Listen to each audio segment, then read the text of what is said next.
Check, check, 1, 2. Mic check, 1, 2. Ooh, what it do, baby? Ooh. All right, once again, what it do, baby boo? It's your girl Lucy, and we are back with another episode of University 101. Today, we're having a little bit more of a serious sit-down conversation, less about academics, more about ourselves and happiness, and really getting like the full college experience. We got our mimosa.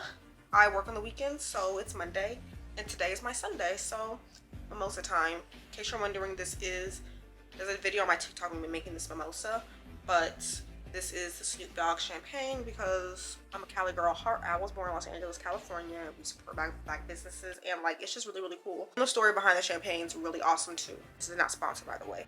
As well as cran mango juice. Super cute, super simple. Way more champagne than there is juice. But let's get started with the video. Today we're discussing how I healed FOMO in college. For context, FOMO is the fear of missing out. This is really personal and big to me because the day I think I realized I healed it, something happened and I was quote unquote missing out, and I felt no type of ways. And once I felt that way once, it felt so good to continue feeling that way. It's a sense of peace and just complacency, but not bad complacency, but a feeling of peace and just being there and being one with yourself, and all those words about spirituality and energy, like it felt so good. With that being said, let's get started. Of course, we have our notes written down. If you see me looking down at my iPad, it's for reference. The first one is gratitude always. This is one of the ways I healed my FOMO, because the day that I realized I did not like having FOMO, I said, let me be grateful for what I do have. Now, FOMO can look different for all types of people in college. It can be a matter of not getting selected for an internship, not getting selected for a super prestigious organization, or even not getting into a class because of registration or your grades or prerequisites, stuff like that, or simply just your friends went to the cafeteria without you. Like those type of things, they can hurt, especially as a freshman in college or just entering college and school in a new environment, a new community, and making new friends. This is a lot of fear was instilled in me freshman year on missing out on things, and I can look back now as someone who's graduated in May, December, and say everything I missed out on, I was not supposed to be there. It's hard to hear that when you first get to college, but I'm telling you now, if you're watching this video and you're new to college, in college, whether you're a freshman, sophomore, junior, or senior, just graduated, everything you're quote unquote missing out on was not for you. Like if you think about it, how are you supposed to be at everything how are you supposed to do everything you want to do in life? Now that's a really jarring thing to hear, and I tell myself that all the time, I cannot possibly do everything I want to do in life. I can try my best, but I'm very ambitious and I'm very delusional. So once I understood that, I said, okay. Once you understand that, and while you may try your best, the universe will make some decisions for you. And me, I'm indecisive. I don't like making decisions, so I let the universe make those decisions for me. Have you ever been with somebody, you're with them, and they're on the phone the whole time with somebody else? Is that not, that is one of my biggest pet peeves. But just imagine that energy that encompasses you always. You're always here somewhere, but always wish you were somewhere else, or you wish this is just not good enough. We're hanging out together, yet you're still on the phone. Like, am I not good enough? Are we not? Is this not our one-on-one time? Is not quality time? Like, why can't you possibly just sit here and hang out? If you're in your dorm alone on the phone with your friend, you missed a text that says, hey guys, we're going to the cafeteria, you're not there, and the whole time you're on the phone with your friend, you're like, oh, I should have gone to the cafeteria with my friends. Imagine your long distance best friend back at home. Like, damn girl, like, well, at least you got to talk to me. Like, think about it that way. You missed the cafeteria with your friends at school, but you got to have a good conversation and catch up with your at home bestie. So is it really that bad? Y'all, okay, do not let me bartend brunch. Next is, like I said, let the universe make a decision for you. See it as a mandated rest. You won't rest yourself. You want to do any and everything. You want to go to this club, go to class, go to this party, go to the cafeteria, attend this program, do this community service, hang out with these people, learn how to play pickleball. Enough. I'm not saying with good time management you can't do all of that, but sometimes you say yes to everything. You don't need to say yes to everything. If I didn't get an invite to that kickback or invite to that party, or I didn't get selected to join this organization, obviously the universe is telling me you didn't need to be doing that in the first place. You need to sit down and do something else, or sit down and rest. Go rot in bed. Go write that book you wanted to do. Go start your YouTube channel. That was an ad at me. The universe was telling you that wasn't for you. It's that simple. It sounds hard, but it takes a lot of peace of mind, a lot of self-confidence to understand these things and just go with it. Just vibe, twin. You're not vibing. You're too busy thinking about where you think you need to be as opposed to being where you need to be. And this is all about alignment. Healing FOMO is all about alignment and just understanding and simply just vibing. 3, I learned to value internal validation over external validation. Now, y'all, my twist out, y'all see it. I grew up as a little black girl in San Antonio, Texas, so I quickly had to learn to be confident. And healing FOMO is the first step to that, or the first step to healing FOMO is acquiring that. But either way, it's a great feeling to have. I learned to just crave internal validation. It's a Friday night, and I said, oh, I have no plans on a Friday night. I see all these people on Instagram hanging out, and they're doing this and they're doing that. One, no shade, no tea. Half the time, those people aren't really enjoying it anyway. One thing about me, I don't like to do anything I'm not gonna enjoy at least 90%. 10% of the time, I'm just Lucy Carpenter. Feel icky a little bit to it. Just imagine everything you're doing because everyone else is doing it. Do you know what you want to do? Do you know what you like? So seek that internal validation. Time to do my hair that's been in that slick back for a week. Yeah. Or go get a haircut. You've been wolfing for 2 weeks. Go get a haircut or go to bed early and be at the barbershop at 7 a.m. because you know the lines get long. Do something else. Find something to do for yourself. You know what needs to be done. You know what you need to do. Awesome. I'm glad we agree. 4. If you got a mimosa with me for this video, go ahead and just take your little sip, your drink, your water. You don't have to do alcohol over here. I am personally. 4 is gonna take some understanding. I need you to be here with me. Right here with me. 4. Repeat after me. I'm always where I'm supposed to be.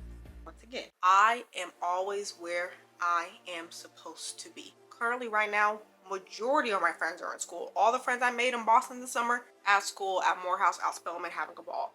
All my friends in North Carolina A&T are graduating this year, enjoying their senior year. I could easily have a lot of FOMO in San Antonio, Texas, without a full-time job in my career field, working at Six Flags, enjoying my life. But I know I am always where I'm supposed to be. This is the season of my life I'm in now. You see everything as a season 2.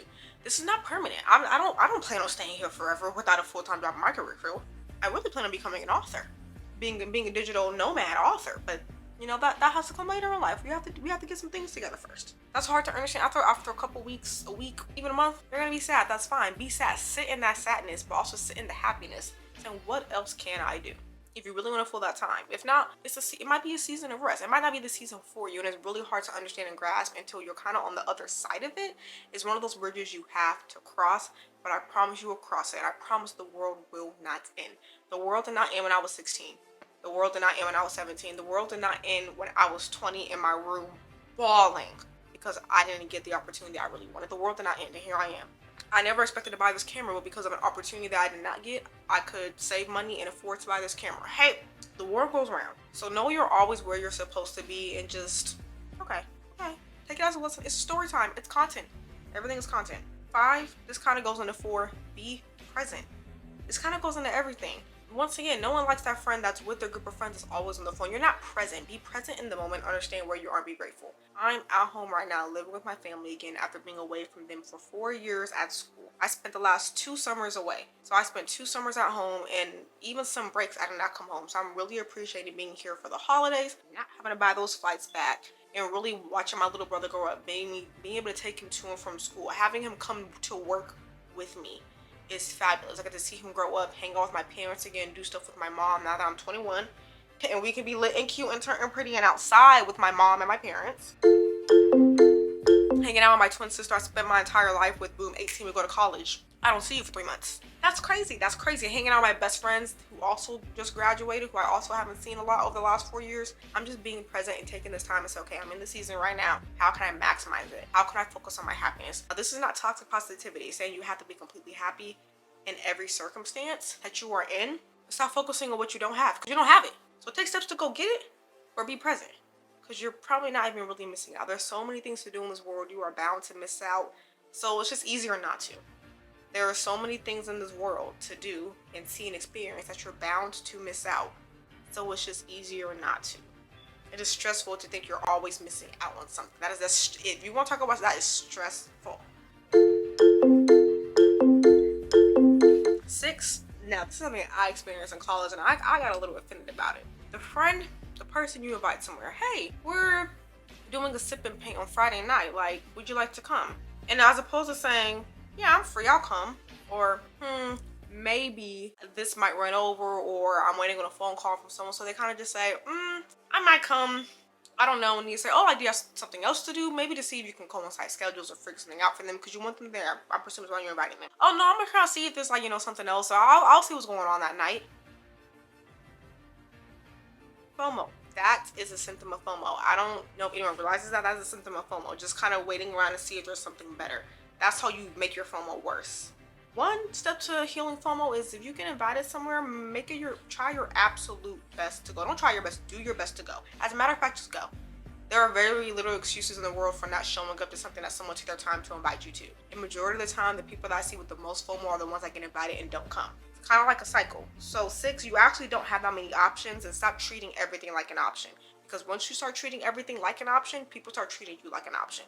And that's not to say go do something that you don't want to go do, but when someone tells you to invite you to something or asks you to do something or selects you, something in there can kind of tell you whether or not you really want to do it or you really not like it. There are very few cases in which you enter something you're like, wow, this is not for me.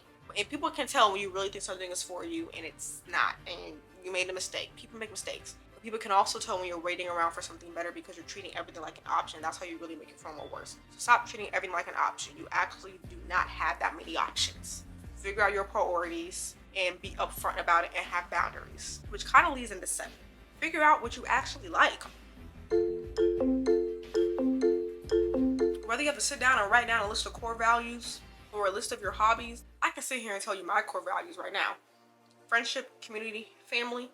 Actually, it goes community, family, friends. Friends and family kind of on the same level. My friends are my family. All my friends are my sisters. People think I have about 10 sisters. I don't. I do. Blood sisters. Either way, write down your core values, write down your hobbies, what you want to do, what your goals are. Those goals can change every day. But if my goal is to be an author and I don't get invited to join the engineering club, why do you? Now say you're like, I actually have an interest in engineering. I did something one day and I really wanted to join that. That's different. But figure out what you actually like and what aligns with what you want to do, and you'll realize how many things you're just trying to do because you're trying to fill up that resume. Or you just want to be included, which is fine.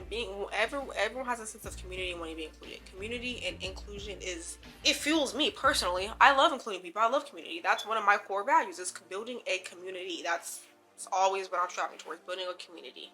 But a quality community is built off of not missing out, not looking at your community and still thinking, but what's over there? In conclusion, healing your fear of missing out in college really just helps with, one, your focus. You're not focusing on what you're missing out on, you're focusing on what you're doing right now.